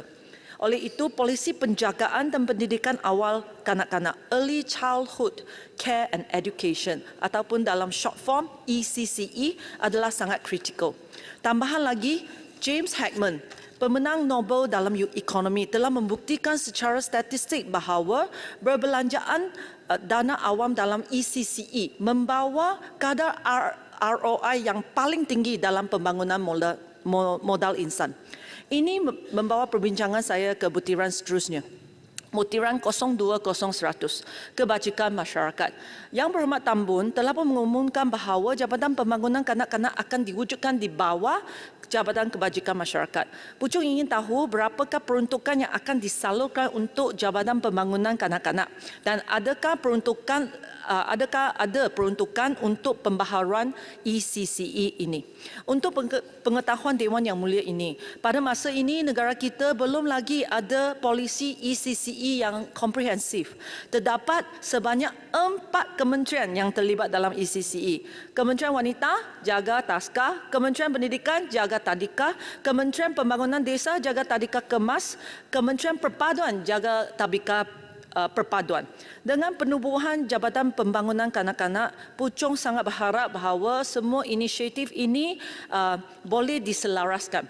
Pucung ingin mencadang kementerian untuk belajar daripada Singapura, Australia, Finland dan juga banyak lagi negara Skandinavia yang lain. Kemudahan ECCE di negara ini kebanyakannya dikendali oleh pihak swasta tetapi pada harga yang kompetitif dan dikawal selia dengan baik oleh kerajaan. Yang paling penting, kerajaan sebenarnya memberi subsidi ECCE berperingkat, iaitu jumlah subsidi adalah bergantung kepada pendapatan isi rumah dan juga bilangan anak isi rumah. Pusat ECCE yang ingin menjadi sebahagian daripada sistem subsidi kerajaan perlu memenuhi syarat-syarat tertentu supaya dengan ini kita boleh jaga kualiti pusat ECCE ini. Secara keseluruhannya dengan penubuhan Jabatan Pembangunan Kanak-Kanak, tibalah masanya kita membuat pembaharuan untuk pembangunan ECCE di Malaysia untuk kebaikan bukan sahaja golongan wanita tetapi yang paling penting generasi akan datang. Sekian sahaja.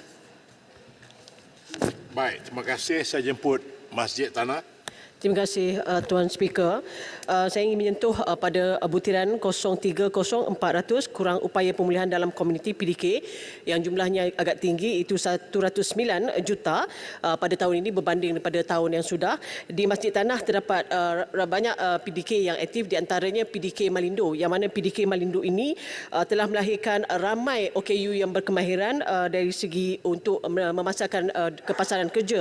Dan di PDK ini kalau kita tengok para pelajar OKU hanya diberikan allowance sebanyak 150 sampailah umur 18 tahun. Sebab itu antara program yang berjaya iaitu EEP, iaitu program Economic Empowerment Women program yang mana diwujudkan untuk melatih pekerja yang daripada pelajar-pelajar OKU ini, dan terbukti di PDK Malindo daripada 23 orang pelajar, 12 orang pelajar ini telah pun mendapat perolehi pendapatan RM500 ke RM1,000 dan itu tidak termasuk allowance EPC yang sebagaimana yang telah pun disediakan oleh pihak kementerian, dan pelbagai anugerah telah pun diterima oleh PDK Malindo ini.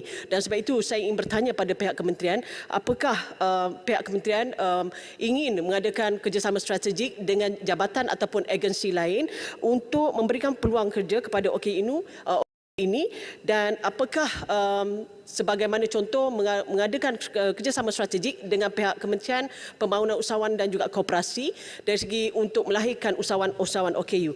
Dan seterusnya butiran 031-500 iaitu Pusat Aktiviti Warga Emas. Dan saya melihat pawai ini sebenarnya banyak permohonan ataupun banyak keperluan, yang mana apabila saya turun ke bawah saya melihat ada warga emas yang tinggal seorang diri tanpa ada anak ataupun saudara mara mereka di samping mereka, dan ini amat bahaya sekali sekiranya apa-apa berlaku pada mereka. Sebab itu saya ingin bertanya pada pihak kementerian, adakah terdapat pelan ataupun jangka masa panjang untuk mengadakan pusat warga emas ini di setiap daerah ataupun di setiap DUN dalam Malaysia sebagaimana PDK bermula seawal dulu. Dan seterusnya saya ingin menyentuh kepada butiran 031800 itu Taska OKU yang melibatkan peruntukan sebanyak 2.7 juta pada tahun ini, dan saya ingin mohon pada pihak kementerian memberikan senarai, kalau secara bertulis boleh, untuk senarai Taska OKU di Negeri Melaka mengikut daerah dan juga kawasan parlimen, dan peruntukan berkenaan Taska ini menaik setiap tahun. Cuma saya harap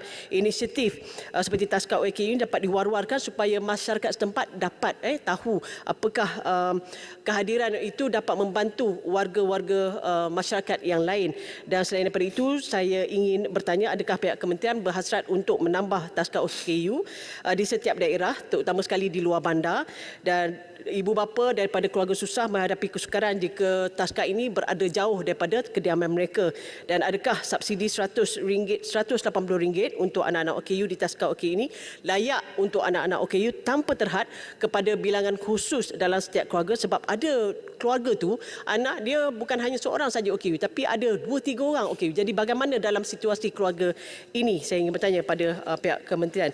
Dan seterusnya saya ingin bertanya kepada masih lagi pada warga emas berkenaan dengan butiran 03100 iaitu sosioekonomi warga emas. Kita tengok dewasa ini banyak NGO yang bantu warga emas ini dan juga kebajikan mereka dan sebagainya. Dan di Melaka juga saya ada berpengalaman pergi ke tempat ataupun rumah yang mana mereka membantu untuk menjaga warga emas ini. Dan saya ingin bertanya, adakah pihak kementerian mempunyai senarai yang mana ada pengusaha rumah ini yang Melayu Islam, sebab di Melaka agak payah nak mendapat, ada tapi agak payah. Jadi mungkin ada keselesaan di kalangan keluarga yang ingin menghantar warga emas ke sana. Dan adakah terdapat peruntukan untuk NGO yang membantu untuk menjaga warga emas ini di samping dengan pendapatan yang mereka jana sendiri. Dan seterusnya saya ingin menyentuh butiran 030800 sosioekonomi keluarga miskin. Kita lihat sebanyak 48 juta yang menaik peruntukan, dan saya ingin tahu apakah program ataupun pelan jangka masa panjang bagi program khusus ini. Adakah kerajaan, kementerian ada berhasrat untuk membuat program seumpamanya Satu Azam satu ketika dahulu yang amat popular, dan adakah ianya akan diwujudkan?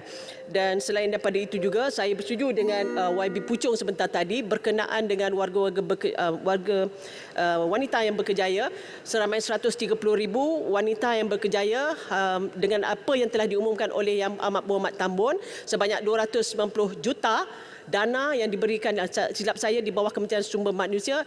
Adakah kolaborasi strategik ataupun bagaimana pihak kementerian ingin memantau supaya 55% wanita yang berkejaya ini tidak potensi mereka ataupun kita tidak akan kehilangan mereka sekiranya mereka bersalin, dan lepas bersalin mereka terpaksa bercuti panjang dan terpaksa menjaga anak dan sebagainya, dan akhirnya potensi ataupun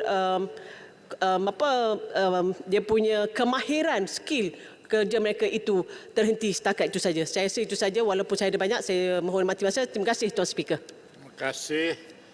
Saya jemput Kuala Pilah. Bismillahirrahmanirrahim. Assalamualaikum warahmatullahi wabarakatuh. Terima kasih Tuan Pengerusi kerana memberikan peluang kepada Kuala Pilah bagi membahaskan di peringkatan kuasa Kementerian Pembangunan Wanita, Keluarga dan Masyarakat. Amat Pengerusi, Kuala Pilah terus kepada butiran 020100 kebajikan masyarakat dan juga butiran 031900 penyelenggaraan Institusi Jabatan Kebajikan Masyarakat. Kita tahu bahawa kerajaan telah meletakkan suatu dasar dan iltizam bagi menotahkan kemiskinan tegar di negara kita, dan iltizam itu ialah memastikan tiada lagi golongan miskin tegar di Malaysia menjelang tahun 2025. Setakat 31 Julai 2022, bilangan isi rumah miskin tegar di Malaysia adalah sebanyak 136,923 orang. Manakala bagi kategori miskin adalah sebanyak 308,699 isi rumah. Dan angka ini akan terus bertambah dengan peningkatan paras garis kemiskinan telah diumumkan oleh kerajaan pada tahun yang lalu. Pelbagai skim bantuan telah dirangka dan dilaksanakan oleh kerajaan, khususnya Kementerian Pembangunan Wanita, Keluarga dan Masyarakat melalui Jabatan Kebajikan Masyarakat dalam membantu golongan miskin dan miskin tegak ini. Apa yang ingin Kolpilah nyatakan di sini ialah keberkesanan ataupun kejayaan dasar ataupun iltizam bagi meletakkan noktah kepada kemiskinan tegak ini amat bergantung rapat kepada agensi-agensi yang melaksanakannya. Dalam konteks butiran yang saya nyatakan ini, ianya amat bergantung rapat kepada saringan yang bakal dan telah dibuat oleh Jabatan Kebajikan Masyarakat. Kolpilah mengakui dan ingin merakamkan jutaan terima kasih kepada JKM, Jabatan Kebajikan Masyarakat di Kolpilah, yang merupakan suatu agensi yang saya rasa telah turun padang melihat kepada penerima-penerima yang selama ini dinilai semula. Dan oleh kerana itu, Kolpilah menyarankan bahawa JKM ini yang telah diberi tanggungjawab yang untuk menggalas sebagai agensi utama menjaring keselamatan sosial di negara kita ini diberikan suatu peruntukan yang bersesuaian dengan fungsi dan tugas mereka. Bagi mereka ini menilai siapakah yang sebenar-benar layak, menyaring siapakah sebenar-benar layak memohon dan termasuk di dalam kategori ataupun bracket dengan izin miskin tegar dan juga miskin seperti mana yang telah saya nyatakan tadi. Tanggungjawab dan yang digalas oleh JKM ini begitu besar dan signifikan sekali. Butiran 020100 Kebajikan Masyarakat mencatatkan bilangan penjawatan yang ada di JKM sekarang hanyalah sebanyak 7,073 orang. Dan di atas butiran ini saya ingin menyarankan bahawa agar kerajaan melihat semula akan perjawatan ini bagi memperkasakan agensi yang bakal menyaring mereka yang sebenar-benar layaknya ini. Dan agensi ini, JKM ini berada di lapangan dan mereka lah akan menentukan siapakah yang sebenarnya sepatut menerima dan menerima bantuan-bantuan seperti yang telah dinyatakan oleh kerajaan kita. Oleh itu, saya mohon, Kolpilah mohon Kementerian mempertimbangkan untuk penambahan penjawat di JKM ini bagi memastikan JKM dapat memainkan peranan untuk melahirkan masyarakat yang sejahtera melalui perkhidmatan yang berkesan. Kolpilah juga ingin agar di dalam butiran ini kerajaan melihat kepada kemudahan fasiliti yang ada di JKM, infrastruktur, begitu juga dengan kenderaan yang telah usang, dan saya harap seperti mana yang kita lihat dalam butiran ini, peruntukan yang disediakan untuk pembelian kenderaan ini adalah agak kecil. Dan oleh itu saya harap kementerian dapat mempertimbangkan semula kerana mereka ini turun ke padang, mereka lah yang berada di lapangan. Kemiskinan tegar mungkin boleh kita sifarkan di atas kertas, tetapi hakikatnya Tuan Pengerusi untuk mensifarkan, untuk memastikan ianya betul-betul sifar, ianya akan dilakukan oleh agensi JKM di lapangan ini. Yang amat Tuan Pengerusi, yang amat Tuan Pengerusi, butiran 031900 iaitu pertubuhan pemulihan dalam komuniti PDK dan juga pusat aktiviti warga emas Pawe. Diharapkan, Kolpilah mengharapkan agar premis untuk PDK dan Pawe ini dilihat dan diberikan peruntukan yang sewajarnya bagi membaik pulih ataupun menaik taraf premis seperti yang telah saya nyatakan ini. Yang amat Tuan Pengerusi, kementerian perlu memberikan peruntukan yang sewajarnya untuk menyediakan program yang menarik terutamanya kepada sukarelawan JKM. Imbuhan-imbuhan, saya mencadangkan agar imbuhan-imbuhan diberikan kepada sukarelawan JKM ini yang telah banyak membantu JKM terutamanya dalam tempoh kita menghadapi bencana tempoh hari. Dan oleh kerana itu sekali lagi lah saya harap Kolpilah kementerian dapat melihat apa jua imbuhan kepada sukarelawan-sukarelawan JKM ini bagi memastikan mereka ini dapat bersama-sama dengan kementerian dan agensi dan kerajaan turun padang membantu rakyat yang memerlukan. Terima kasih. Terima kasih. Saya jemput Parit Buntar. Assalamualaikum warahmatullahi wabarakatuh. Salam sejahtera. Terima kasih Datuk Pengerusi yang tampan lagi budiman. Segak bergaya cukup menawan. Ramadan Karim saya ucapkan. Semoga kita dapat kerahmatan. Terima kasih. Saya ingin merujuk Kepala B48 Butiran 020400 Lembaga Penduduk dan Pembangunan Keluarga Negara. Menurut sumber, kadar kelahiran anak tidak sah taraf ataupun luar nikah di Malaysia cukup tinggi. Purata kadar kelahiran adalah 28 orang sehari. Ini suatu angka yang cukup membimbangkan. Mengikut data Kementerian Kesihatan KKM, Sejumlah kehamilan remaja antara tahun 2017 hingga 2022 adalah 41,083. Dari jumlah tersebut, 14,561 ataupun 35% kes adalah kehamilan luar nikah. Tuan Yang Bertua, identiti anak luar nikah ini kalau diketahui umum akan mengaibkan anak tersebut. Ia juga melibatkan maruah ibu bapa dan ahli keluarga. Ini akan melakukan konflik jiwa yang boleh mengundang stres yang tinggi dan membimbangkan. Konflik juga akan berlaku antara golongan ini dengan masyarakat.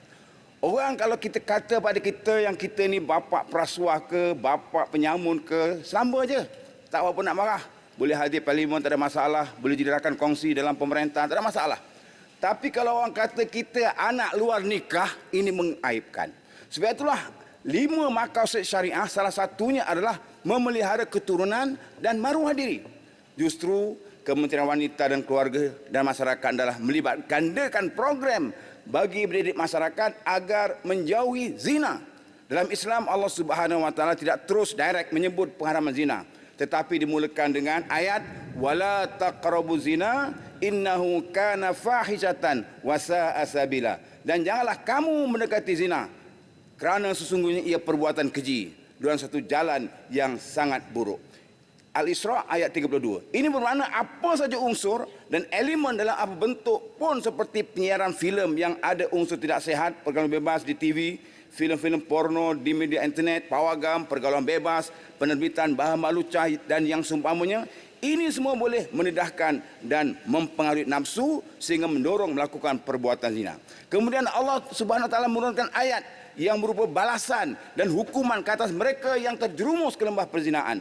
Firman Allah, azaniyatu wazani fajlidu kulla wahid minhuma mi'ata jaldah wala ta'khuzkum bihima ra'fatun fi dinillah in kuntum tu'minuna billah wal yaumil akhir wal yashhad azabahuma ta'ifatun minal mu'minin. Surah An-Nur ayat 2. Penzina perempuan dan penzina laki-laki, deralah masing-masing dari keduanya 100 kali dan janganlah rasa belas kasihan kepada keduanya mencegah kamu untuk menjalankan agama Allah. Jika kamu beriman kepada Allah dan hari kemudian, hendaklah pelaksanaan hukuman mereka disaksikan oleh sebahagian orang-orang yang beriman.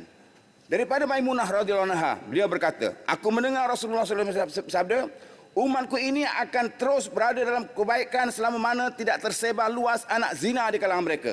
Apabila anak zina tersebar luas di kalangan mereka, maka Allah menurunkan azab kepada mereka seluruhnya. Tuan Yang Bertua, saya nak bertanya, apakah program-program kesedaran yang dianjurkan oleh kementerian ini bagi membendung amalan seks sebelum nikah sehingga melahirkan anak-anak luar nikah yang begitu ramai? Anak tidak sah nasab atau taraf ini akan menyebabkan isu-isu yang lain, apatah lagi melibatkan hukum hakam syariat. Sebab itu hukuman ke atas berzina ini adalah hukuman ke atas pasal zina ini kepada orang Islam sangat berat. Namun berat sekalipun ia bersifat mendidik, mencegah dan memberi keinsafan. Berat sekalipun hukuman hudud ke atas pasal zina dengan deraan 100 kali, namun hukumannya masih ringan berbanding dengan hukuman sebatan rotan dalam undang-undang sivil. 100 kali sebatan ke atas pasal zina masih ringan berbanding 5 kali sebatan mengikut undang-undang sivil. Tetapi kesannya insya-Allah negara akan sifar zina. 100 kali sebatan tidaklah bentuk mendera tapi mendidik yang juga menginsafkan. Justru itulah saya menyeru kepada Kementerian Pembangunan Wanita, Keluarga dan Masyarakat untuk melipat gandakan program-program kesedaran kepada remaja-remaja belia untuk tidak terjerumus ke lembah perzinaan. Apatah lagi dalam program-program yang boleh menjurus ke arah melakukan perbuatan zina dan kesannya amat buruk dan takutlah dengan azab dan juga bala Allah Subhanahu Wa Taala sebagaimana maksud hadis Nabi yang saya bacakan tadi. Itu sahaja jawapan saya. Sekian. Assalamualaikum warahmatullahi wabarakatuh. Terima kasih. Terima kasih. Dan pembahas yang terakhir saya jemput Bentung. Terima kasih Datuk Yang Speaker. Bismillahirrahmanirrahim. Assalamualaikum warahmatullahi wabarakatuh. Saya terus kepada Kepala BIM 48 Butiran 020100 Kebajikan Masyarakat. Saya melihat ada sedikit peningkatan dalam peruntukan ini. Di sini saya ingin membangkitkan mengenai keperluan untuk menaik taraf ataupun bangunan baru yang diperlukan untuk JKM Bentong. Kerana keadaan JKM Bentong pada ketika ini adalah sangat sesak dan padat, dan malah kawasan ini juga mudah dimasuki air dan ketika hujan lebat dan sebagainya. Malah ia juga tidak mencukupi ruang-ruang untuk menyimpan barang-barang keperluan dan barang-barang untuk diberikan kepada penerima. Malah sewaktu lawatan saya ke JKM Bentong, saya lihat penuh fail-fail daripada permohonan dan sebagainya yang penuh di sekeliling, di dalam kawasan pejabat dan di sekitar, di atas lantai dan sebagainya. Jadi saya lihat adalah satu keperluan untuk JKM Bentong mendapat satu ruang yang lebih selesa, bukan setakat untuk pegawai dan staf-staf di JKM Bentong, malah untuk orang ramai yang datang ke pejabat untuk memohon bantuan dan sebagainya. Yang kedua ialah keperluan logistik.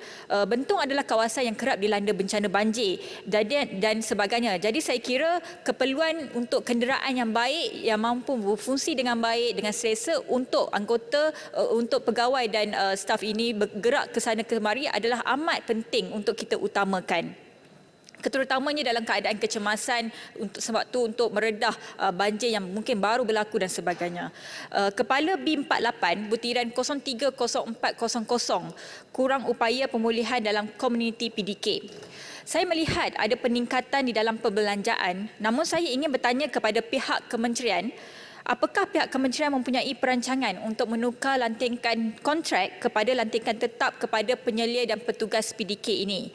Jika kita lihat, penyelia dan petugas ini bekerja daripada 8 pagi ke hingga jam 4 petang dan sebagainya. Dan kita lihat tanggungjawab mereka ini adalah sangat besar juga, di mana mereka perlu memainkan peranan yang sangat penting untuk menjaga, memantau serta melihat dan memberikan perhatian yang sepenuhnya kepada anak-anak istimewa ini yang bekerja.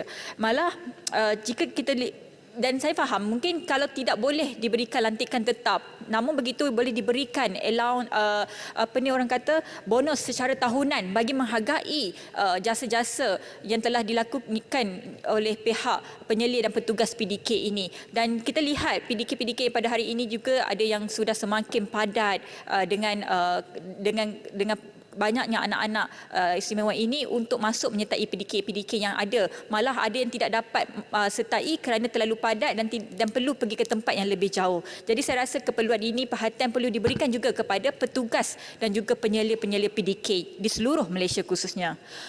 Butiran 030500. Bentong, tanya Bentong sikit boleh tak? Okey, boleh. Isu rumah kebajikan ni saya nampak Bentong kan, macam saya di Selayang ni lah. Ada kadang-kadang ni kan bila kita nak hantar ni kadang-kadang jawapan yang kita terima daripada rumah-rumah kebajikan ni penuh. Dah penuh, dia suruh kita pula cari. Kita mana nak menengok longkang, nak menengok parit, nak menengok padang kan. Rumah kebajikan ni suruh kita pula cari. Jadi nak minta sikit pandangan daripada Bentong soal berkaitan dengan rumah-rumah kebajikan yang penuh ni. Sila Bentong. Terima kasih Hulu Langat. Saya setuju dengan Hulu Langat, selain rumah kebajikan, PDK dan sebagainya ini, saya harap pihak kementerian boleh lihat dengan lebih mendalam lagi di mana keperluan-keperluan yang diperlukan bukan setakat daripada pegawai-pegawai penyelia dan sebagainya, tetapi daripada orang ramai yang memerlukan perhatian. Seterusnya butiran 030500, 030600, 030700. Saya lihat tiada kenaikan dalam belanjawan ini, namun begitu saya ingin tahu apakah cara agihan yang dibuat pada ketika ini dan berharap pihak kementerian memudahkan cara agihan dan tidak terlalu banyak birokrasi dan syarat-syarat yang dikenakan. Butiran 031400 membanteras pemandangan orang. Saya ingin bertanya bagaimanakah peruntukan ini diagihkan dan mohon perincian yang lengkap. Seterusnya butiran 032100, subsidi ujian mamogram. Butiran 032200, subsidi ujian saringan kanser cervix. Saya ingin pencerahan daripada pihak kementerian bagi tahun 2022, berapa ramai yang telah menggunakan servis ujian mamogram dan saringan kanser cervix ini, dan untuk tahun 2023, apakah perancangan pihak kementerian supaya ujian saringan untuk kanser cervix dan mamogram ini boleh terus mencapai target agar lebih ramai wanita di luar sana, terutamanya wanita di luar bandar, di Fedah-Fedah, di kampung, masyarakat orang asli dan sebagainya dapat manfaat dan mendapatkan rawatan awal ini. Sikit lagi. Seterusnya, Kepala P48 Butiran 00300 Lembaga Penduduk dan Pembangunan Keluarga Negara LPPKM. Kalau dilihat, peruntukan ini tahun ini agak sedikit berbanding tahun lepas. Jadi saya ingin cadangkan agar LPPKN agak lebih agresif dan pelbagaikan lagi publicity supaya ramai orang tahu perkhidmatan yang disediakan oleh LPPKN ini. Kerana program-program yang dijalankan oleh pihak LPPKN ini sangat baik dan sangat bagus sebenarnya untuk masyarakat, khususnya wanita dan keluarga di luar sana. Dan yang terakhir ialah Butiran 01200 iaitu pengkomputeran KPWKM. Saya ingin tahu perturukan ini digunakan untuk mengemaskini sistem penerimaan bantuan sedia ada. Kerana kalau kita lihat ada yang bantuan tercicir dan sebagainya, dan saya ingin tahu bagaimanakah cara peruntukan ini digunakan. Itu saja daripada saya. Terima kasih. Terima kasih Menteri. Sebelum Menteri jawab, saya nak beritahu 3-4 perkara. 25 orang telah pun mengambil bahagian. Hari ini hari Khamis malam Jumaat. Kemudian hari ini hari puasa pertama. Jadi saya cadangkan Menteri jawab sepantas yang mungkin.